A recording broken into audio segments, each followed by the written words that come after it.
This is an open email letter to Linda Moulton Howe of earthfiles.com, or anyone else who has information on black pyramids underground, in particular black pyramids found under the ice in Antarctica, as well as Alaska or anywhere else in the world. In your last live YouTube Earth Files broadcast, this was back in March, Linda, you asked if anyone had any information regarding the black and white pyramids to please contact you. I am affiliated with a group who have connections to what your colleague, Nick Redfern, has termed a Collins elite. This collective is comprised of former government remote viewers, scientists, and members of armed forces with links to Boeing, Area 51, Lockheed Martin, Wright-Patterson Airfield, White Sands Missile Base, formerly Proving Grounds, and the Los Alamos Labs. I myself was recruited by this collective, in part due to a blog which I put out in 2017. I remote viewed and described the Oumuamua asteroid for precisely what it was, or what it is, an alien probe disguised as an asteroid.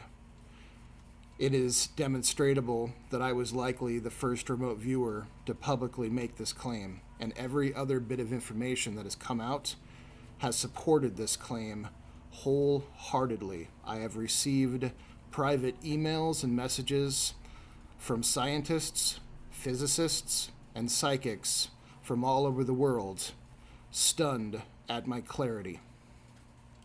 Unlike other occult or paranormal researchers, I began my actual education at a very young age. Because of my level of competency and insight in ceremonial magic, and the notoriety of my spiritual godfather within the circles that mattered, I was invited to attend and later join genuinely elite magical orders of Southern California. When I say genuinely elite magical orders, I mean being picked up for full-day spa treatments, having brand new clothes fitted for me before being dropped off in front of $20 to $30 million estates. These states had private access to secluded groves and beaches where all manner of occult rituals were secretly held. Paid priestesses and priests lived on site to conduct ceremonies daily. I was offered an apprenticeship into an exceedingly lucrative position of the priesthood to the elite. However, I learned the rumors of unwilling human sacrifice, ritual endocrine harvesting, and pedophilia among these people and at these places are unquestionably true. I turned down their proposals, and I took swift and decided action to protect myself from them and any retribution which did come, and I have survived thus far. Among those I encountered during these days is an individual named Michael Aquino, former lieutenant colonel and handler of Anton LaVey, the founder of the Temple of Set. Anton LaVey being, of course, the founder of the Church of Satan.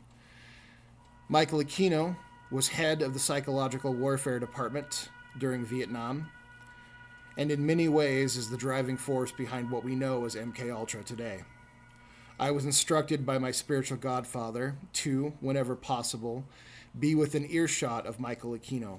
Michael Aquino, like all psychopaths, is prone to bragging about the atrocities he's committed, of course through very carefully worded statements. I've heard things from him both startling and extremely informative. Michael Aquino, I believe, is directly linked to the kidnapping of Johnny Gosch. Michael Aquino, who founded the Order of the Knights of the Black Trapezoid, a trapezoid being the base of a pyramid minus its capstone, so a black trapezoid would be the base for a black pyramid, perhaps, is an occultic paramilitary order made up of ex-military special forces who served to defend the Black Flame. I have, of this date, been targeted twice by this group. Well, they didn't live up to their name as far as I'm concerned. The Black Flame, I overheard Michael once say, burned within the Black Sphinx. Like a seed, his statement lay planted within my consciousness for many, many years. But it was not until you, Linda, made either the admission or the connection between the Black Pyramids underground and White Pyramids above ground that it sprouted and bore fruit. I have spent the past 24 hours scouring the internet. What I am suggesting to you has never been posted, nor do I believe conceived of by anyone other than a handful of extremely high-level occultists. Even within this elite handful, I would guess the majority of them understand this secret only having a spiritual level, but probably not a physical dimension. However, I do. Among the most base mid-level occultists, it is well known that tarot serves as far more than just a medium of fortune-telling. Tarot cards serve as a key or cipher to unlock and decode the most abstract and complex mysteries concerning the human mind, the human condition, and human history.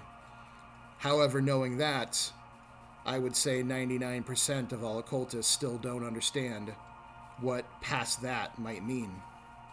Linda, consider the Chariot card. Its placement within the tarot and the Kabbalistic tree of life on which the tarot was formed means that it stands as one of the 5 most profound mysteries of humanity. The Chariot in the Western occultism refers to a fence, a home or enclosure, as it is ruled by astrological Cancer, which means home or fence or enclosure. The Chariot moves between all dimensions and all realities, times, and locations, but it itself does not move. It is fixed. Like the Hebraic occultic mystery of the Mekreba technique on which the tarot card is based, for which this tarot card being the Chariot, a practice to view God upon his throne. The Chariot achieves this great feat by employing fantastic rotation against an equally powerful counter-rotation. I believe a case can be made that the Nazi Bell or the Die Glocklin is or was a chariot built according to ancient Vedic Aryan manuscripts detailing the secret now contained within the Chariot card. A perfect case for what I have termed high science and high magic. Linda, look at the Rider-Waite tarot, look at the Rider-Waite Chariot card, and you will see a chariot flanked by 2 large wheels.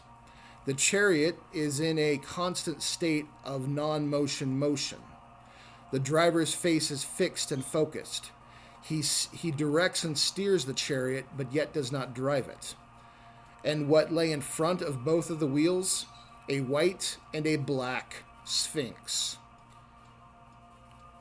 Of the chariot, it is said the 2 Sphinx pull in opposite directions, but face the same way, meaning the wheels turn in the opposite directions, counter-rotational, but still the chariot arrives where it needs to go.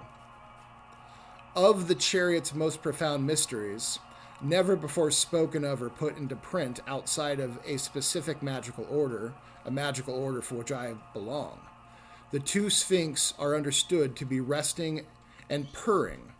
It should remind you of your 2 cats, Fluffy and Chocolate, meaning they emit opposite but complementary vibrations while inert. Sound moves faster than light. Ancient people knew this, as it was Hermes, the Greek god of messengers and language, who was fastest among the gods, not Apollo, the Greek god of light. A mystery realization which does not happen if magic and science is not seen as the same. It's hermetic science and occultic science for a reason. I can find no mention of that particular mystery realization online or in any book other than that which I have written. Writing the sound, i.e., pulled by the two Sphinx, enable the chariot to arrive at a dimension before the limitation or restriction of the light, constructing the illusion of an enclosure. Darkness always encapsulates light. The chariot's vast mystery bridging the planetary influences of Mars and Saturn. Saturn is the limitation of time and space because it is darkness, the mother of darkness, or the sea of black. The starry canopy above the chariot driver illustrates this. Dark space defining the brilliant stars. This is an interplay of white and black, dark and light, which are counter-rotational forces that paradoxically propel the chariot, giving it access to the above and to the below, but remaining anchored to our specific place within time-space. Being in one place is also being in all places simultaneously, an act of God made possible through God. If there were white pyramids and a white sphinx above ground, and this we know there is, with mounting evidence of black pyramids below ground, then I believe that there is a black sphinx, probably also underground.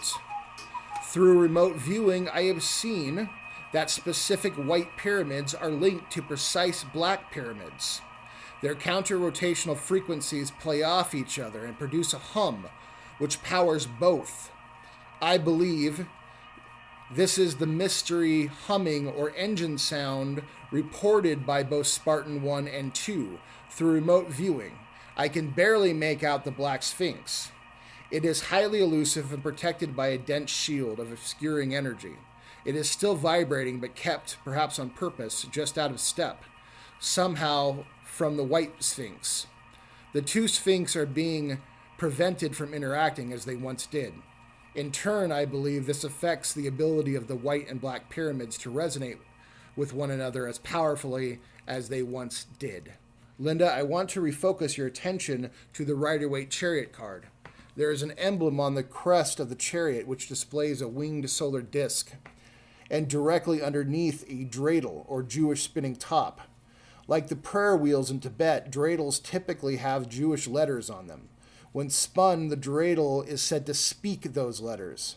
This further strengthens my belief that the chariot is a counter-rotation and the use of sound harmonics. The Wheel of Ezikel is said to be a wheel within wheels within wheels, surrounded by four heavenly messengers, a bull, an eagle, a man, and a lion. The Wheel of Ezikel is detailed by the Tarot's Wheel of Fortune. In the magical Kabbalic prayer, it is said, "Screech like an eagle, speak like a man, roar as a lion, and bellow as a bull." The four-faced messengers may have been just sounds, specific frequencies which teleported Ezekiel to the stars, or wherever the fuck he went. Linda, when you have time, please ask Spartan 1 and 2 if the symbols on the skirting worn by the chariot driver of the Rider-Waite tarot deck only match the hieroglyphic symbols seen by them on the black pyramids. I will make 3 last points. The Mekreba is 2 pyramids, one white, one black, creating a 10-pointed star which forms a star chamber around the practitioner. The white pyramid is rotated clockwise, while the black pyramid is spun counterclockwise or counter-rotational.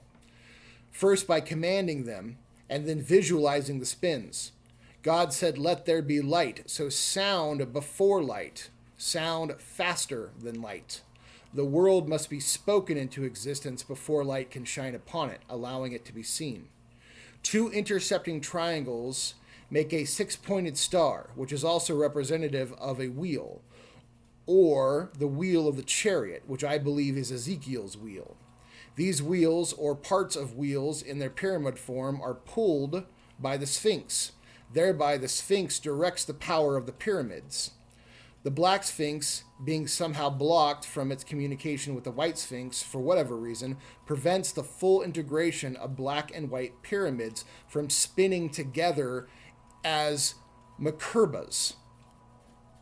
And because of the spinning, and because of the spinning six-pointed star acting as miniature suns, a white or yellow sun emitting energy and a black sun sucking energy. A torsion field, if you will. Interesting that the six-pointed star in the Kabbalah, which again is the basis for the tarot, is the sun and holds the position of Tipperoth, number 6, or planetary soul.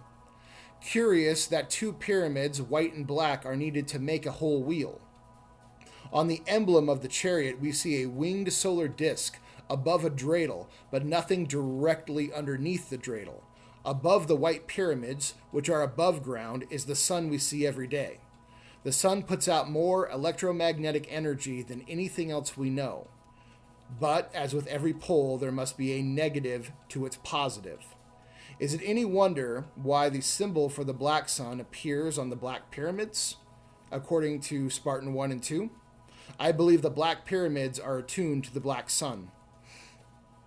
It is the black flame. Is it the black flame? Defended by the Knights of the Black Trapezoid, which, as an aside, man, he needs better knights. Which reside in the Black Sphinx, as Michael Aquino mentioned. Is this part of the black sun, the black flame, or at least some spark or piece of the black sun? Lastly, the Chariot card at a deeper level is linked to the Garden of Eden, a divine enclosure which contained Adam and Eve, or I should say the first man and woman genetically manipulated, protecting them from the dangers of the world within a controlled environment or biosphere. What we call the Anunnaki, or the possible creators of humankind, may have used Antarctica as this Garden of Eden. I believe they, the Anunnaki, may have caused the pole shift after they left, closing off the Garden of Eden, or Antarctica, from Adam and Eve, as well as all their descendants, hiding it under a mile of ice. I believe, as I have remote viewed, that by 2030, these Anunnaki will return, and my collective strongly agrees, and at the tail end of a solar minimum, which would protect their planetoid-sized ship from our sun. I believe the pyramids under the ice are warming up and are beginning to terraform Antarctica back into the Garden of Eden in time for their return. Maybe they return after the upcoming pole shift and after its corresponding climate shift. It could be that the Black Sphinx may come back online shortly to aid this massive terraforming project, but yet just hasn't. Linda, I truly believe there is something to this, and it might be worthwhile to include some investigation. Thank you for your time. This has been an open video letter to Linda Moulton Howe, but to anyone else with information about the White and Black Pyramids. I am an occultist and have been for well over 30 years. I have been involved in some of the most elite magical societies in the United States of America. I am an occult researcher, paranormal researcher, remote viewer with true and honest credentials, having worked for both government agencies, corporate agencies, and private researchers. My collective has asked me to please start making this public, to start bringing in a collective of my own, people who understand what this means and what the implications are. I understand that people like Linda Moulton Howe are extremely busy, and I do not expect her to ever respond to any email or any video that I make. But because of the enormity and the gravitas of this situation, because of what is going to perhaps happen in 2030, because what I have been asked to do, I believe in, and I can feel I think this is something that needs to start being discussed, and those in the know, I mean really in the know, if you have any information and would like to correspond with me, share information, or see things that I have said that work with what you know, please contact me, as I have much, much, much more. My occult education goes far deeper than the majority could ever really understand. My understanding of torsion fields, quantum mechanics, all types of physic and metaphysic as it relates to the tarot cards is rare and uncommon indeed. You will not find what I am talking about on any other YouTube video. You will not find the information I put out on my blogs on any other blogs unless they were taken and stolen from me, which happens often. I leave it up to you. Thank you for listening. And if there is anyone out there with information, now is the time.